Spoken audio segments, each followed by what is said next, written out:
very much. I think first I'd like to recommend we give our president, Dr. Wong, a round of applause for this unbelievable first inaugural meeting. Unfortunately, unlike the other speakers, I don't have the academics or all the other criteria, so I'm just going to play a little game with everybody, okay? And if I could ask the people in the back maybe to move up a little bit, because some of these might be a little difficult to see, and I'm going to call on you if you're not up here.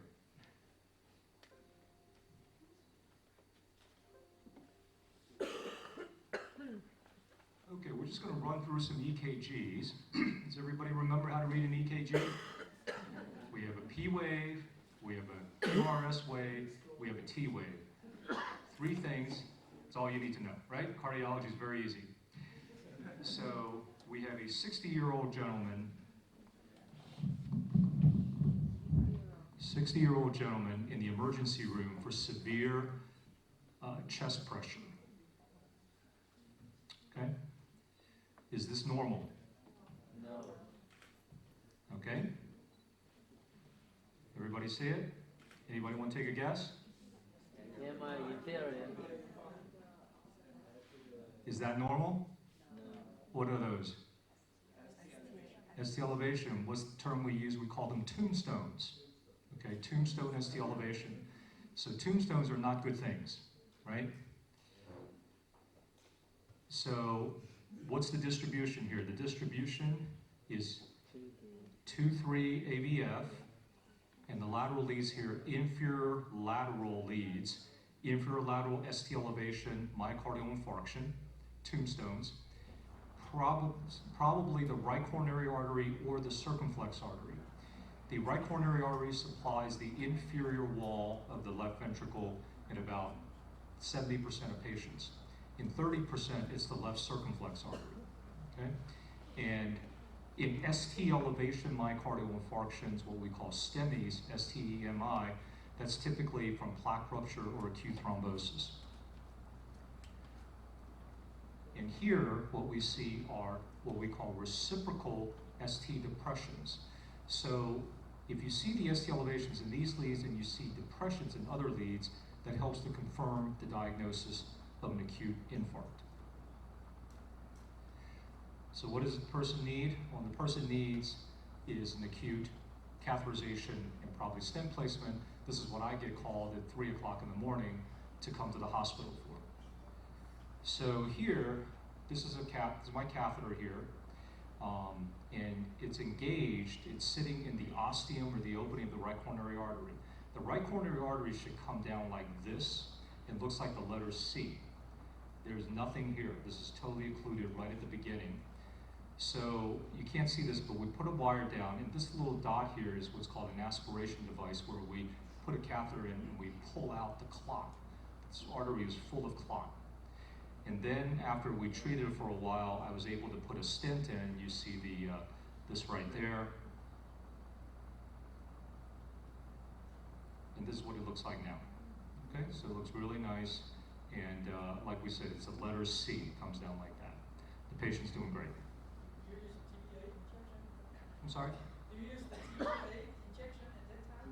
The what? TPA. TPA was thrombolytic therapy that we gave intravenously years ago before we started doing acute catheterizations and stenting. So now that we do that, we don't really use the IV thrombolytics anymore because we get much better results if you take them in the cath lab. Unfortunately, that does mean that I lose a lot of sleep, but it's all very important for the patient. Okay, sorry. This 71-year-old lady with pleuritic chest pain for about 4 hours. What does pleuritic mean? Medical students know this, right? Pleuritic means the chest pain gets worse when you take in a deep breath or when you cough. And anybody want to take a guess here? Pericarditis. Awesome. All right. So here we have ST elevations, okay? But there's a difference. These are concave ST elevations. So as opposed to the previous one, which we call tombstones, they look like a round tombstone like this. These are concave. They bend like this, okay? And that's typically with pericarditis. The other hallmark of pericarditis, which is very difficult to see if you're not close, is what's called PR depression. So with concave ST elevation, the PR segment is depressed. And that's actually the hallmark of pericarditis. Even though everybody talks about global ST elevation, PR depression is actually more pathognomonic. It's more specific, but probably not more sensitive than the other one. And so the PR depressions are these blue arrows here, and the concave global ST elevations are the red and yellow. So the treatment is not to wake me up and take them to the cath lab. The treatment is just to give them some non-steroidal anti-inflammatories. We used to give steroids, and they do work very well, especially IV steroids. However, there were a couple of recent studies that show that patients who were treated with long-term, not long-term, but at least short-term steroids actually had a higher recurrence rate of pericarditis. So we tend not to use steroids anymore. And that's kind of what it looks like. You can't really, probably can't see it too well with the lights. I think we can dim. Can we dim the front lights maybe? Or... Anyway, this is the pericardium that's been cut open at autopsy. This is the heart muscle. And it should be very smooth, but it just looks very irregular and rough over here. So this is a 65-year-old gentleman with palpitations, chest pain, and hypotension. So is this normal? Okay. That's a very, very good guess. And it does look like VTAC in a lot of ways, but it's very subtle, and certainly if you're in the back, you probably can't see it. But if you look at these arrows here, hope you can make out there's a little blip right at the end of the QRS on these. Okay? And what these are actually retrograde P waves. I'll go back to it again. But it certainly looks very much like VTAC when you first look at it, and that's why it takes a long time to study this. These little things right here are retrograde P waves. And this is what we call atrioventricular reentrant tachycardia. Some people call them SVTs. There are many different types, and I won't go into all of them. But basically, what happens is when you have a signal coming down from the SA node into the AV node and then down to the ventricle, a circuit builds up, and it goes one way and then it goes the other way. And if you have a block in one of the circuits, then it starts to do what we call a short circuit. It just starts to cycle like this, and it just kind of perpetuates on its own. And there are many different types. You'll hear electrophysiologists talk about short RP, long RP, tachycardia. I don't think any of that's important, but this is the what we call nodal reentrant tachycardia, or AV nodal reentry tachycardia. So what's the treatment? And Dr. Steve Wong, you're not allowed to answer any of these because no one else will get a chance. Very specific treatment that works very well is adenosine. Okay, IV adenosine. Cardiac shock. Cardioversion? Cardioversion, yes. You can certainly cardiovert. So you would cardiovert if someone is hypotensive or if they're very symptomatic. If they're fairly stable, their blood pressure is good, and they look okay, adenosine works very well. Adenosine 6 milligrams or 12 milligrams. A little pearl about giving adenosine is you have to push it very fast and very hard. Okay? You can't be gentle. If you're gentle, the adenosine breaks down so fast that by the time it reaches the central circulation, it's not working anymore, so you have to bolus it.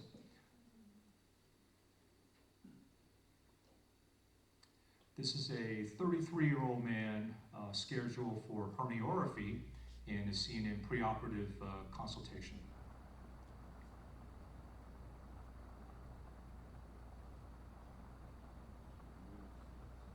Any guesses? What are those?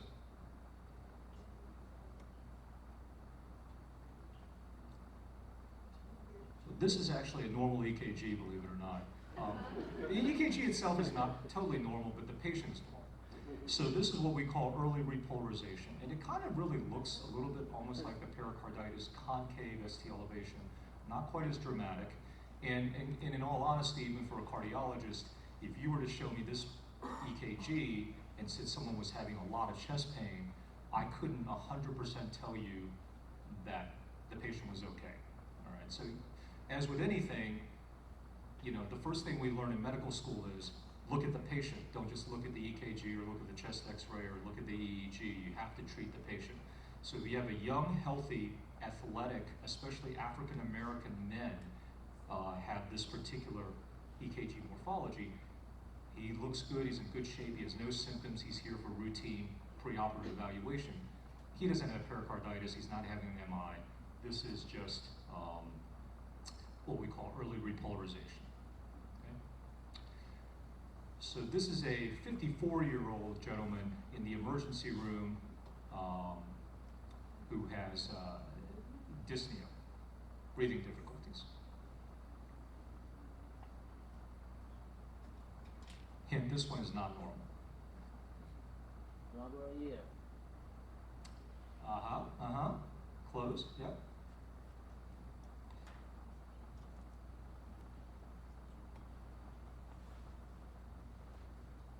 Any guesses? Close, yeah. But also, what's really important, clearly the patient has a right bundle branch block, okay? Sinus tachycardia.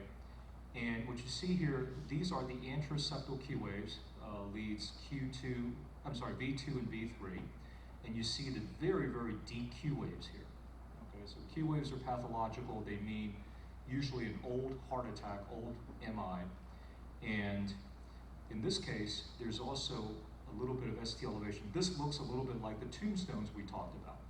So when you see Q waves already developed and you have the ST elevation or the tombstones, it's a very good suggestion that the patient's had an old heart attack and now has developed an aneurysm, an anteroseptal aneurysm.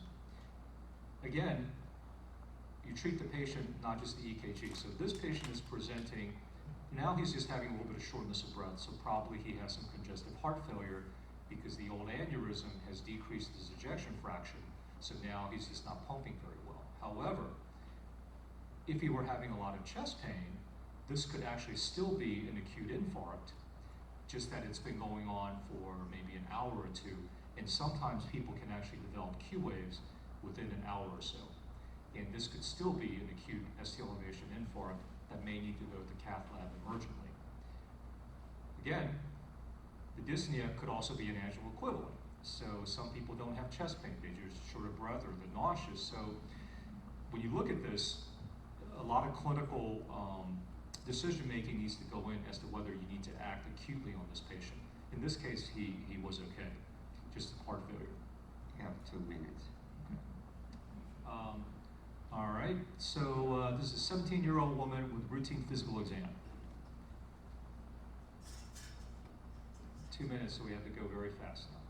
So here, what you see is that the red lines are the red arrows are the atrial complexes, and the blue lines are the QRSs. And there is no correlation, there's no one-to-one correlation, okay? They're kind of independent. This patient actually has congenital complete heart block. And certainly complete heart block or third-degree heart block is a very serious problem, but people who are born with this actually do very well. And if they're asymptomatic, you can just follow them.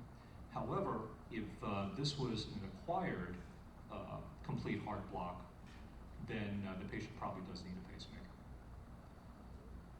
So this is a 43-year-old patient with shortness of breath for a couple of hours.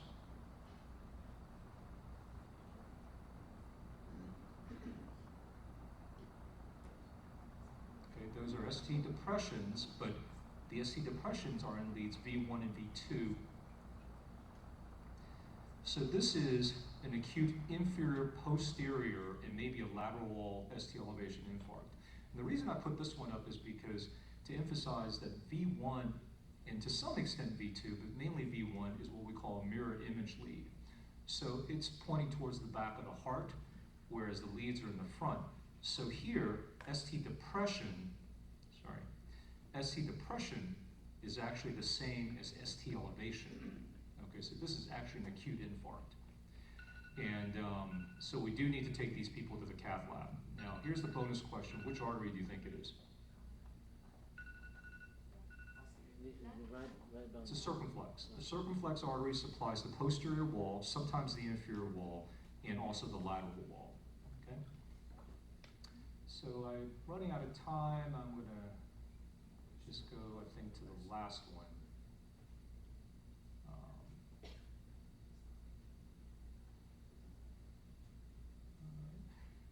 Well, this is a pretty good one. We'll do this one. 56-year-old lady who's on daily diuretic therapy comes to the ER.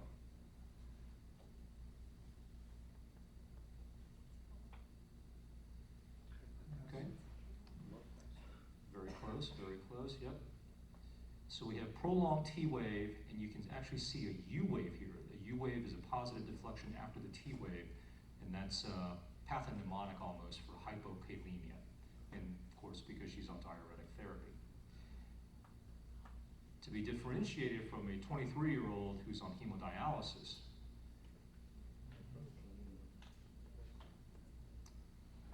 So here we have peak T waves, hyperkalemia because they're on dialysis, and actually prolonged ST segment. Okay, the ST segment here is long. May I ask a question? Yeah. There's another ECG. It's very similar. We're thinking about hyperkalemia, but that was a little bit premature activation or something. Sorry, which one? The previous one. Previous one. You said it's normal, but it was how to differentiate these two. There's a little bit This one? early The early repolarization. Right. So the T waves were not peaked in that one. The hyperkalemia T waves are very narrow and peaked. And the mnemonic that people use is they say that the T wave is like a tent where where you store the potassium. So if you have a lot of potassium, the tent goes really high, and if you don't have enough potassium, it comes down. Okay.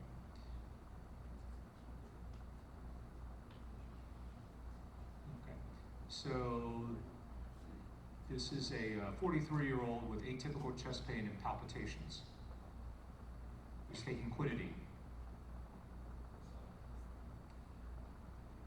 So if you can see it, it's pretty classic. These are sawtooth, what we call sawtooth atrial flutter waves. Okay? And this patient needs anticoagulation, just like atrial fibrillation.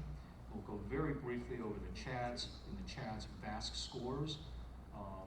You can easily look these up online if you're not familiar with them, but this is a score. There are very similar scores to decide whether the patient needs anticoagulation or not.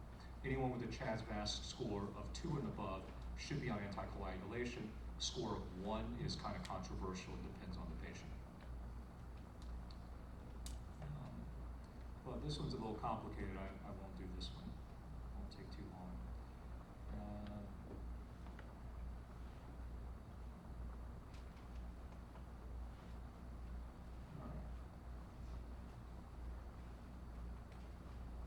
Okay, so this one.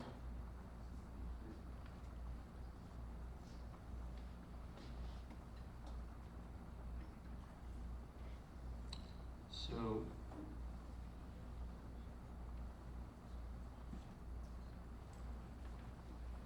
the red arrows show inverted P waves. This is a low atrial rhythm. It doesn't come from the sinus node. It actually originates from the atrium. And that's okay. A lot of people who are in very good shape, runners, can have a low atrial rhythm, and that's because they have a very high vagal tone. Okay. Blue arrows show the same early repolarization that we saw before in the African American, especially African American healthy young men. So basically, this is actually another normal, benign EKG. All right. Thank you.